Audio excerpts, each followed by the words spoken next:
Welcome, Bitcoin fam, to the One Daily Bitcoin Pod. Bitcoin pumping, back in the green. I'll be breaking down the latest TA, technical analysis. Also, breaking news, public Chinese textile company will issue stock to buy 8,000 Bitcoin for 800 million. Corporate buying is going vertical, literally. Also, breaking news, Bahrain-based Al Abaraj Restaurants adopts Bitcoin treasury strategy. Another one, but it does. And another one, and another one. Also, Jim Chanos takes opposing bets on Bitcoin and strategy, as well as big news. The Ukraine Strategic Bitcoin Reserve Bill reportedly in its final stages. Let's get it. We'll also be discussing Senate removes Trump's provisions in a push to pass the Stablecoin Bill. And speaking of Trump, President Trump will print enough money to pump the Bitcoin price to $1 million per coin within the next 3 years, according to Arthur Hayes. Just Blaze. We'll also be taking a look at the overall crypto market. All this, plus so much more, in today's show.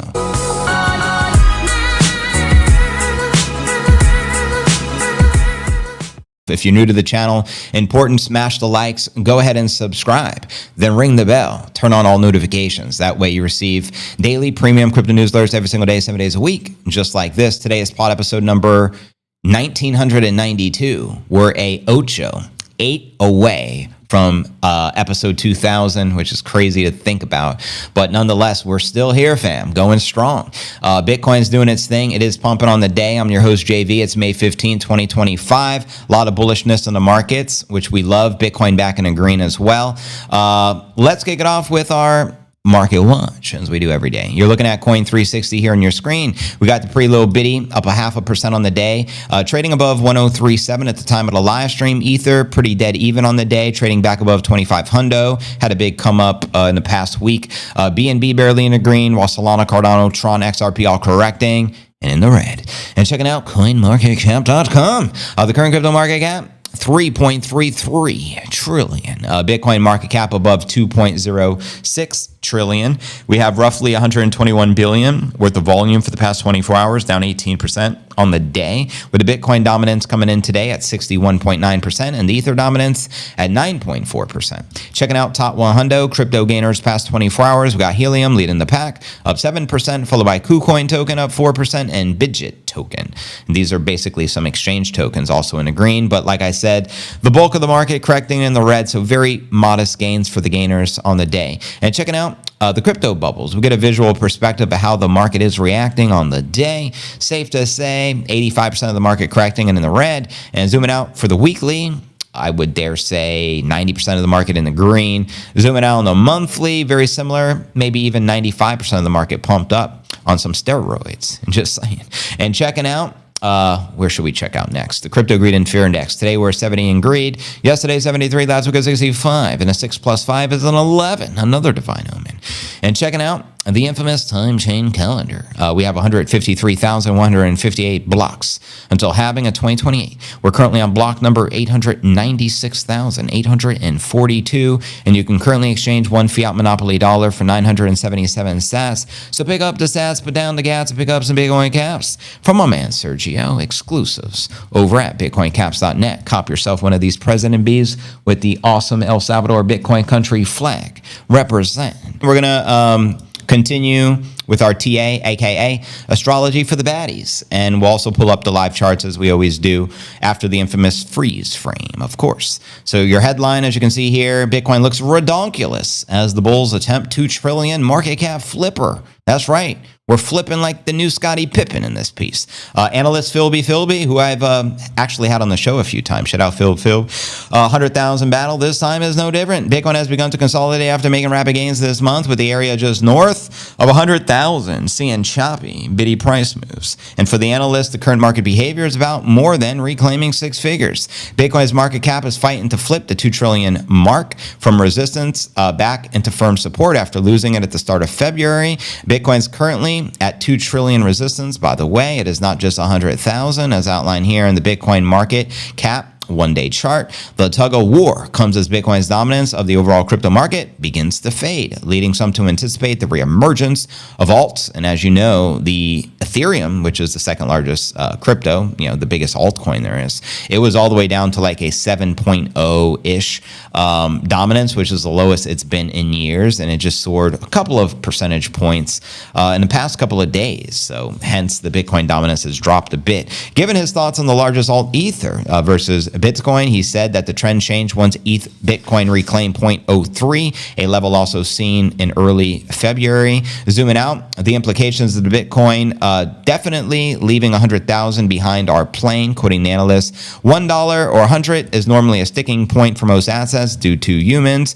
Do an exercise and look at the other assets. They all do similar stuff. Burn the round number after the ages of resistance to liquidate the shorts. As Bart once said, eat my shorts, bears. Come back to the 80s, then find expansion later. I believe this is no different. Bitcoin found multi-month lows at 74 back in April, and the event was well supported by on-chain reversal signals, including the hash ribbons indicator, delivering a rare buy signal shortly beforehand, and let's not underestimate the Nipponator indicator. Bitcoin continues to field the bullish price prognosis from longtime traders and analysts who agree the current slowdown is a stepping stone to a rematch of the all-time high, a 110. I dare say 111 in play. That's a sexy bitty blackjack, babe. Targets include 120 in the short term with a June in line 150 price target or more. And as for the biddy, honestly, redonkulous. The more you zoom out, the more insane it looks. Short-term pullbacks below the 100 mark are easily possible. However, I haven't seen such a bullish looking thing in such a long time. And also breaking news coming out of China, the public Chinese textile company, Dentax, will issue stock to buy 8,000 of the biddy for $800 million. Corporate buying is going vertical. China's come a long way since banning Bitcoin mining and over the years, and it's kind of ironic that even the publicly traded Chinese companies are now adopting Bitcoin for the treasury. Game on. Yeah, and checking out some of the live charts, we'll do a little live chart action. Jackson satisfaction for the broskies, as we do each and every day. You should be able to see live it on your screen. This is some live chart action. Jackson satisfaction via TradingView, via Coinbase. This is the daily, but I like to zoom it in a bit, and then we'll work our way backwards. Let me know if that sounds good. Checking out the 1 hour. The 1 hour chart looking pretty bullish. Past 3 hours, we've been up pumping and jumping like a young Dennis Rodman. We'll also have a green bull target scenario in play at 116, baby. On the 1 hour chart, extremely bullish. Send it. Obviously, that'd take us beyond price discovery, as price discovery is 109.3. And checking out the blue bull scenario, sitting at 110. Sexy bitty blackjack waiting to get struck. Let's strike it like the gong or the bitty broski striking the bong. Shut out facts. And zooming out from there, we'll take out the 4 hour, and we'll continue to work our way backwards here. 4 hour chart, live chart action, 2 bull scenarios here as well, very similar to the 1 hour. 116 in play, bullish pennant on the 4 hour, and also another new all-time high-ish, 109, and bullish pennant formation. That's definitely very bullish, and the past 12 hours have been green candles, hence 3 4-hour green candles printed on the 4-hour chart. So looking bullish on the hourly, looking bullish on the 4-hour, and now looking at the daily, also looking bullish. Thus far in the day in the green, we recaptured 104 just a moment ago. It's 104.11. Another divine omen. Bull scenario in play on the daily chart, sitting at 111. So practically all the time frames are showing us price discovery mode. I think that's definitely a sign, hence the Nipponator indicator in full effect. And zooming out from there, we'll take a look at the weekly. And obviously it's Thursday. We have till Sunday until the new weekly candle, but let's see where we're at and how we're looking. Currently, 1, 2, 3, 4, 5 green candle closes past 5 weeks. So Q2 thus far, pretty bullish and already forming an itty bitty green for the new week. And we also have a bull scenario target cup and handle in play at 124, most likely next leg up once we can recapture price discovery, in my humble opinion. And zooming out a bit further, we'll take a look at the monthly now that we're halfway through the month, as today is literally May 15th. So let's see how we're looking here. According to the 1 month chart, it's going up forever, Laura. That's right. Last month, bullish close. This month, thus far, bullish. Hopefully, we continue the bullish momentum. I mean, why wouldn't we? There's been nothing but bullish announcements from treasury companies and Bitcoin adoption all around the world as the game theory continues in full effect. I don't know if I'm pronouncing this right, but I'm going to try. Bahrain-based Alabraja restaurants. That's a rough one. Adopt Bitcoin treasury strategy. That's right. The Bahrain-based listing catering company with a 24.2 million market cap adopted a Bitcoin treasury strategy in partnership with investment firm 10x Capital. And guess what? 10x from here is $1 million per coin, broskies. And according to the announcement, the restaurant group partnered with 10x to adopt the Bitcoin treasury strategy, similar to the top corporate Bitcoin holder strategy, previously known as MicroStrategy. But we all know nothing micro about that strategy. The firm also aims to explore Sharia-compliant access Bitcoin for the Islamic world. Game on. That's big. Our initiative, they say, is to become a Bitcoin treasury company, reflecting our forward-looking approach and our commitment to enhancing shareholder value. They also added the company believes Bitcoin will play a central role in the future of finance, citing Strategy's legacy as an inspiration. Quoting them again, we look forward to building the MicroStrategy of the Middle East with their support. And as you know, there's so much wealth in the Middle East. Yeah, I mean, Abu Dhabi recently announced having, I think it was $500 million in a sovereign wealth fund. Just imagine how much Bitcoin exposure they have in which has not been announced yet. There's so much money, that oil money in the Middle East. It's not even a joke. Now, a photo shared by the company shows a meeting between the company representative and strategy chairman Michael Saylor, and who else was just in the Middle East? The Trumpster himself.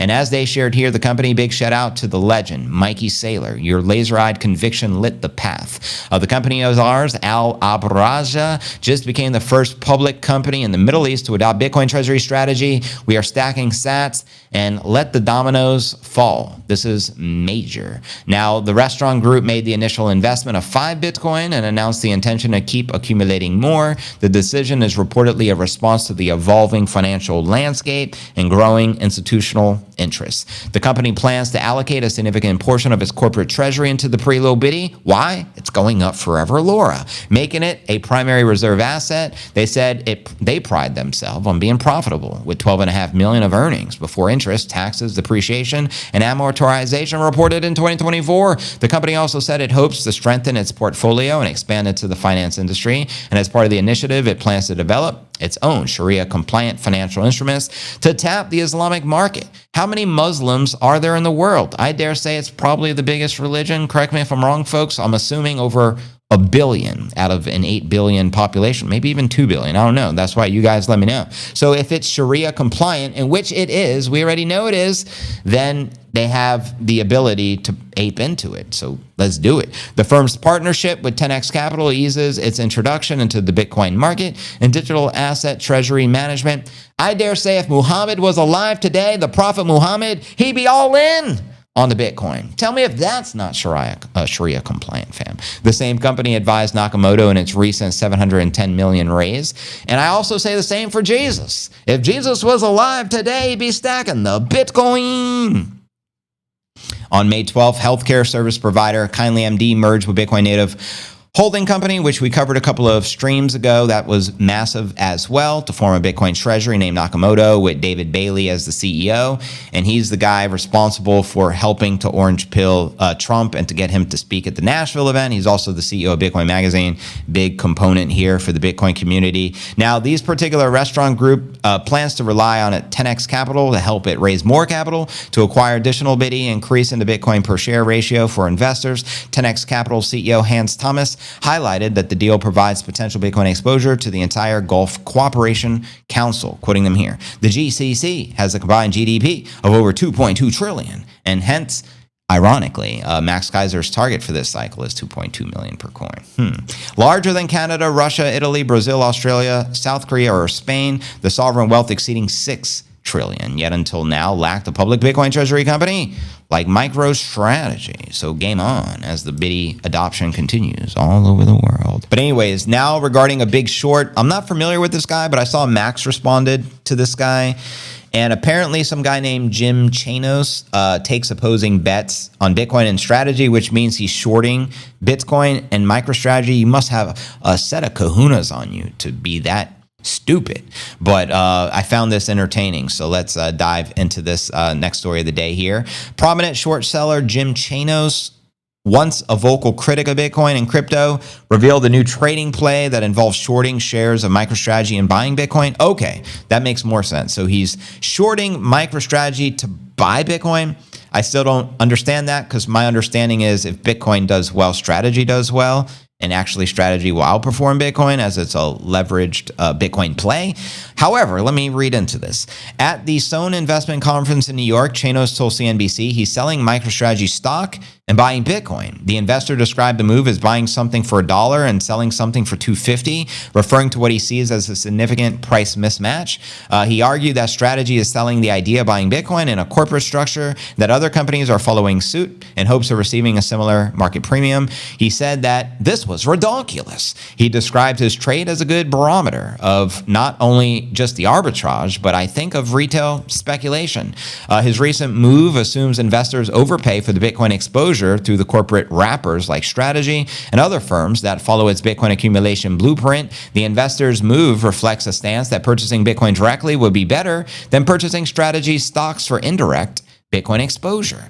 He also says the move suggests that holding Bitcoin through companies reflects excessive speculation and risk mispricing. It assumes that retail investors' idea of having Bitcoin indirect through the corporate wrappers can inflate the company's stock valuations. He probably has a good point on that one. And while shorting strategy may seem like a good idea, investors have already lost billions shorting Saylor's company. Remember back in 2024, investors who bet against the firm lost $3.3 billion as the stock rose. And as of May of 2025, Strategy now holds 568,840 Bitcoin, valued at $59 billion. Hence why it's extremely risky to short a company holding 568,000 Bitcoin with Michael Saylor behind the company. Now, since the company started accumulating Bitcoin in 2020, its stock price has surged 1,500%, outperforming the S&P 500 gains during the same period. And in a recent released documentary from the Financial Times, strategy analyst Jeff Walton said the company Bitcoin Holdings would help it become the #1 publicly traded equity in the entire market in the future. Now, back to this guy Chanos. He has not always been favorable towards Bitcoin, so he was once a Bitcoin hater. Keep that in mind. In 2018 interview, he described Bitcoin as libertarian fantasy. Chanos said that having digital currency as a store of value in the worst case scenario wouldn't work. Okay. The investor said that if fiat currency brings the world down, the last thing he'd want to do is own Bitcoin. Food would work the best. So he's ultimately saying food is a better store of value than Bitcoin back in 2018, and I bet you he regrets that idiotic remark. He also criticized Bitcoin for enabling illicit activity, and it kind of reminded me of Mark Cuban when he compared Bitcoin to bananas. And he's like, bananas have more real intrinsic value than Bitcoin. I get those vibes from the guy. He also criticized Bitcoin for enabling illicit activity. So yeah, spreading the corporate FUD, right, that they were spreading across the mainstream, calling the crypto sector the dark side of finance. That's like saying Bitcoin represents Darth Vader, when we all know it's the opposite. Fiat is Darth Vader's currency of choice. Just want to throw that out there. And accusing the industry of facilitating tax evasion. Oh boy, so he hit us with all the mainstream FUD. It's only for criminals, drug traffickers, anti-money laundering, tax avoidance. He also expressed skepticism about the spot Bitcoin ETFs, of course, saying that Wall Street needs to keep the public interested in the crypto to profit from the fees. And despite the critiques, he now appears to see value in holding Bitcoin directly. Flim-flam artists. Particularly in contrast to investing in public companies with large Bitcoin treasuries, I still think he's probably working for the lizard folk, and they don't like Saylor and what they're doing with the corporate treasury strategy because it's birthing so many more companies to do the same thing, and it's going to cause Bitcoin to go to millions of dollars. Hence why they're probably attacking MicroStrategy, trying to get others to short it. Just my 2 Satoshis thus far reading into this. Chanos is best known for a short position against the energy company Enron before the firm filed for bankruptcy in 2001. The move generated profits etc. A short position involves borrowing assets from the broker, selling them at the current price, then repurchasing the assets when the value falls to get back what you owe to the broker. Short sellers profit when the asset value declines, but faces losses when the asset appreciates. While the investor profited from short selling Enron, his predictions weren't always correct. Well, of course, he was wrong on everything about Bitcoin in the past. Chanos was bearish on Tesla and announced a short position in 2016. Tesla stock skyrocketed 100% between 2015. Okay, so now I'm getting Jim Cramer vibes. So he may be Jim Cramer 2.0, but you do know I only take financial advice from the infamous Jim Cramer from the Mad Money channel. And if you don't know, now you know. The next thing is the Ukraine. This is actually big news. Check it. Ukraine Strategic Bitcoin Reserve Bill reportedly in the final stages. That's right. Ukraine is reportedly moving closer to adopting Bitcoin as a national reserve asset, a move that will bolster its financial resilience amid the ongoing war with Russia. Lawmakers are reportedly working on a Bitcoin national reserve proposal, with a draft bill in the final stages, according to Yaroslav, a member of the parliament who confirmed the plan to the local media outlet, Encrypted. Now, the proposal was announced during Crypto 2025 conference in Kyiv, February 6th. We will soon submit a draft law from the industry allowing the creation of the crypto reserves, he said. And Bitcoin naturally has gained international attention as a national reserve asset since the election of President Trump, November 2024. And on March 7th, Trump signed the infamous executive order establishing the National Bitcoin Reserve, seeded with the Bitcoin confiscated from the criminal cases. And there's the Trumpster signing that executive order. A very awesome moment in Bitcoin history.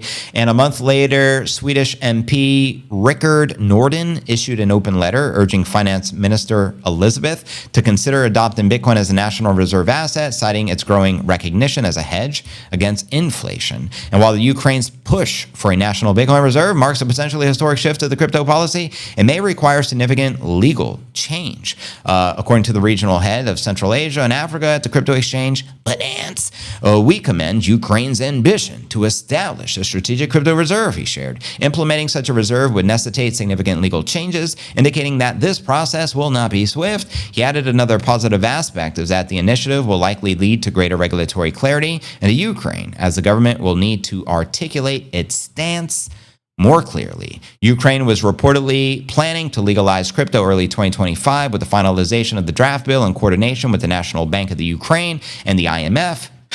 According to Daniil, head of the tax committee of the Verkhovna Rada. And on April 8th, Ukraine's financial regulator proposed taxing certain crypto transactions as personal income. Boo. With a rate of up to 23%, I'm proposing reduce or remove all crypto taxes. That's unrealized and realized. And I think one day we'll see that day. Let me know if you think that will happen with Trump as our POTUS. Now, not all voices in the Ukraine's crypto industry are optimistic. I could pretty much guarantee you Zelensky is probably anti-Bitcoin because he works with the lizard folk. Now, I have a question for you. How much Bitcoin could have the United States stockpiled if we had the executive order back when we were sending hundreds of billions of dollars to help support them in the proxy war? Let me know that question. I think there was hundreds and hundreds of billions. What if we would have put that into Bitcoin for the United States? How much would that Bitcoin be worth today? Yowzer scoop. So this headline reads, Senate removes Trump provisions in a push to pass the Stablecoin Bill. That's right. The U.S. Senate could pass a key bipartisan Stablecoin Bill as soon as the next week after removing language after targeting Trump and his family's sprawling crypto interests. Republican Senator Cynthia Lummis said on stage at the event by Coinbase's lobbying arm, Stand With Crypto, that she thinks it's a fair target to have a guiding and establishing national innovation for the U.S. Stablecoin Act, or Genius Act, passed by May 26. Speaking of the genius, shout out to the Jizza from the Wu-Tang Clan. Just a genius, just saying. Memorial Day in the U.S. Now, joining her on stage was Democratic Senator Kristen Gillibrand, who hinted that the bill's language was changed to scrap provisions that targeted Trump's various crypto projects, which included meme coins, a crypto platform, must be talking about WLFI, and a stablecoin and crypto mining company that plans to go public, amongst others. Quoting them here, Gillibrand, when this language comes out, people will see really good refinement. A lot of the progress on things like consumer protection and bankruptcy protection and ethics, things beyond just what's the structure, you feel me? And as Brian Armstrong points out here, today on the Hill, I spoke with the lawmakers, including Lummis and Gillibrand and someone else, Eleanor Mueller, about we're on the cusp of a meaningful law for the stablecoins and building a bipartisan momentum for the market. Structured legislation. We're so close, broskies. Senate Dems also pull support for the bill, not surprised there, on May 8th, installed its momentum, airing concerns that it wouldn't help address multiple crypto-tied deals, which personally enrich Trump. And that's usually their key argument, that everything Trump does is only to enrich Trump. Quoting him here, a lot of what President Trump is engaged in is already illegal, Gillibrand said. I also think his issuance of a meme coin is illegal based on the current law.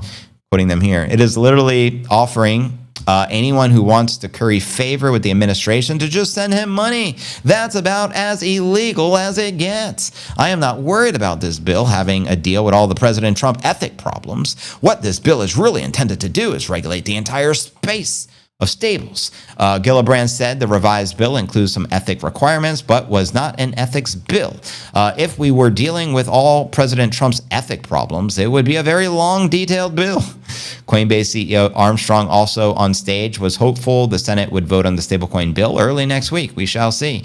Armstrong, whose company cozied up with Trump by donating $1 million to his inauguration fund, declined to comment when asked if the president's meme coin could impact the passage of the bipartisan crypto bill, as he shares here. It is not my place to really comment on President Trump's activity. What do I think is important is that the bill remains focused on stablecoins. And if you don't know, now you know. President Trump will print enough money printer go burr, to pump the Bitcoin price to $1 million per coin within the next 3 years, according to Arthur Hayes. Just blaze, as per this headline right here, and another headline he was featured in, Bitcoin at 1 million by 2028, as Hayes tells Europe to get your money out while you still can. That's right, BitMEX founder Arthur Hayes Just Blaze is predicting Bitcoin will hit 7 figures in about 3 years, for one main reason. In a new speech at the Token 2049 crypto conference in Dubai, let me know if you were there. I had one of my good friends there. Hayes says that the potential easing of U.S. monetary policy will positively impact the pretty-low bitty price. Quoting him here, we are going to around 1 million per BTC by 2028 because we are going to print more money in Trump's 2.0 than Biden did in his term. And that's right. With the money printer turned on, Bitcoin is guaranteed to pump, and 1 million is in play, baby. I dare say 2.2 million in play as per the High Priest, Your Holiness, Max Kaiser. Now, Kathy Wood, I covered yesterday, her bull scenario is 2.4 milli by 2030.